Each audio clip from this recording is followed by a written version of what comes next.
Allah Subhanahu wa ta'ala memberikan jaminan seberapapun upaya mulut mereka, perjuangan mereka, kekuatan mereka untuk memadamkan cahaya Islam pasti akan gagal.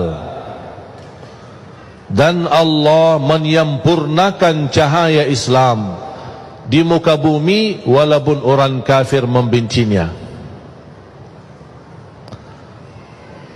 Jadi cerita di dalam suratul Saf dan suratul Isra, proses terwujud janji Allah memang keadaan yang terjadi di Palestina harus seperti itu. Karena Rasulullah sallallahu alaihi wasallam bersabda di hadis yang diriwayatkan Imam Ahmad dalam musnadnya, la taqumus sa'ah hatta taqtatil al-yahud wal muslimun. Tidak akan terjadi hari kiamat sampai terjadi perang besar antara umat Islam dan Yahudi. Di mana tempat perang? Di situ, di Palestina. Bahkan sebagian ulama berkata Ardul Mahsyar Palestina, tempat nanti dibangkit oleh Allah seluruh manusia, berkumpul di satu tempat untuk dihisab hari kiamat. Itulah tanah suci Palestina, disebut Ardul Mahsyar. Makanya Palestina memiliki keistimewaan yang sangat besar. Nabi Isa alaihissalam akan turun ketika juga datang Al-Imamul Mahdi bersama Nabi Isa ke Palestina. Dan Nabi Isa justru mendorong Imam Mahdi untuk menimami umat Islam di saat itu. Karena Al-Imamul Mahdi adalah keturunan Nabi Muhammad SAW, bernama Muhammad Ibnu Abdillah, sama dengan nama Nabi kita Nabi Muhammad Ibnu Abdillah sallallahu alaihi wasallam. Berarti kalau akan terjadi perang besar, sampai kata Rasulullah SAW, hatta yakhtabi al-Yahudi, sampai orang Yahudi menyembunyikan dirinya, lari dari lapangan tamburan, takut menghadapi umat Islam, takut. Dia sembunyi di belakang pohon-pohon dan batu.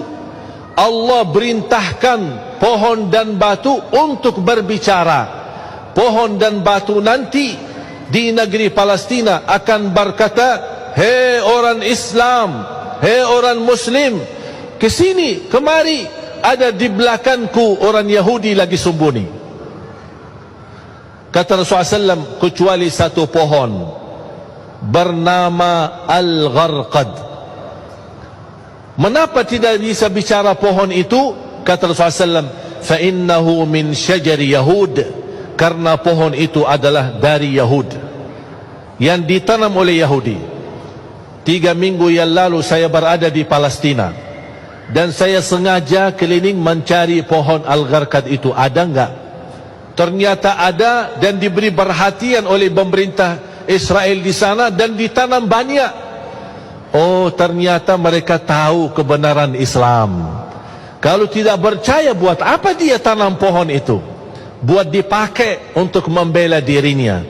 Dan tidak akan mungkin terjadi perang besar umat Islam menghadapi Yahudi kecuali kalau mereka semua terkumpul. Nanti di saat itu, kumpul dari negara mana? Datang berhijrah ke tanah suci Palestina. Memang ujiannya, penerbangannya apa? Diambil rumah kita, penerbangannya dikuasai masjid kita, penerbangannya dibunuh anak kita. Itu semua penerbangan. Buat apa? Supaya mereka terkumpul di situ. Semua Yahudi dari seluruh dunia kumpul di sana. Kalau sudah terkumpul, tidak ada yang tersisa di luar, terjadilah perang besar. Karena umat Islam nanti akan mampu menghabiskan semua Yahudi. Tidak ada satu Yahudi pun yang akan hidup di muka bumi. Berarti ujian jamaah sekalian yang kita ada di Palestina memang proses ujian yang ujung-ujungnya akan kembali kekuasaannya umat Islam.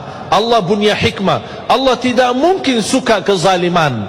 Allah tidak mungkin membiarkan pembunuhan dan tumpahan darah di mana-mana, apalagi tanah suci Palestina. Tapi Allah Subhanahu wa taala memiliki hikmah yang barangkali kita belum tahu. Tapi nanti di akhir zaman, dan itu tanda-tandanya sudah semakin dekat. Saya tidak bisa berkata 1 tahun atau 2 tahun. Tapi salah satu kemuliaan yang saya bisa merasakan kegembiraan dan kebahagiaan, khususnya masyarakat Indonesia sudah menilai positif dan menilai tanda yang sangat baik bagi rakyat Palestina. Rakyat Indonesia sudah bisa membanggakan dan mewakili umat Islam di seluruh dunia, membuat rakyat Palestina senang dan rakyat Palestina mau berjuang. Selama ini batah semangat karena tetangga lingkungan mereka, negeri Arab, tidak memberikan dukungan, apalagi pemerintah mereka. Tapi ternyata rakyat Indonesia mewakili umat Islam sedunia untuk memberikan perhatian dan perjuangan, membuat rakyat Palestina berterima kasih banyak kepada rakyat Indonesia. Dan ini menurut saya kemenangan yang sangat luar biasa yang kita dapatkan, yang tidak dirasakan oleh orang lain.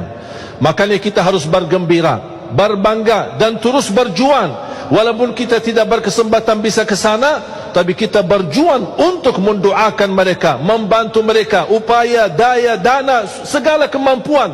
Buat apa? Karena kita akan menjadi di hadapan Allah, berjuangan kita menjadi saksi baik untuk tanah suci Palestina. Tidak akan terlupa. Ketika saya ke sana, saya menyebutkan diri saya bukan dari Madinah, tapi saya sebut diri saya dari Indonesia. Langsung oleh orang masyarakat Palestina dan di Masjidil Aqsa, Masya Allah Indonesia, I like Indonesia, saya suka Indonesia. Kapan saya bisa ke Indonesia? Bahkan saya menemukan banyak anak-anak dan anak-anak yatim malah bisa berbahasa Indonesia. Saya tanya, dari mana? Ini banyak orang Indonesia suka kemari. Saya bertanya sama dubes Indonesia yang berada di Jordan, Amman. Beliau berkata setiap tahun berkunjungan dari Indonesia ke Palestina 70.000. Saya bilang insya-Allah ke depan jangankan 70.000, insya-Allah 7 juta dari Indonesia akan berkunjung ke sana. Semakin kita sering ke sana, ke tanah suci, itu yang akan membuat hati mereka bergetar dan ketakutan. Kita hanya bisa membela dan membantu mereka dengan kita silaturahim, kita doakan dan kita membantu. Semoga insya-Allah ini amalan kita semua menjadi saksi baik di hadapan Allah Subhanahu wa taala.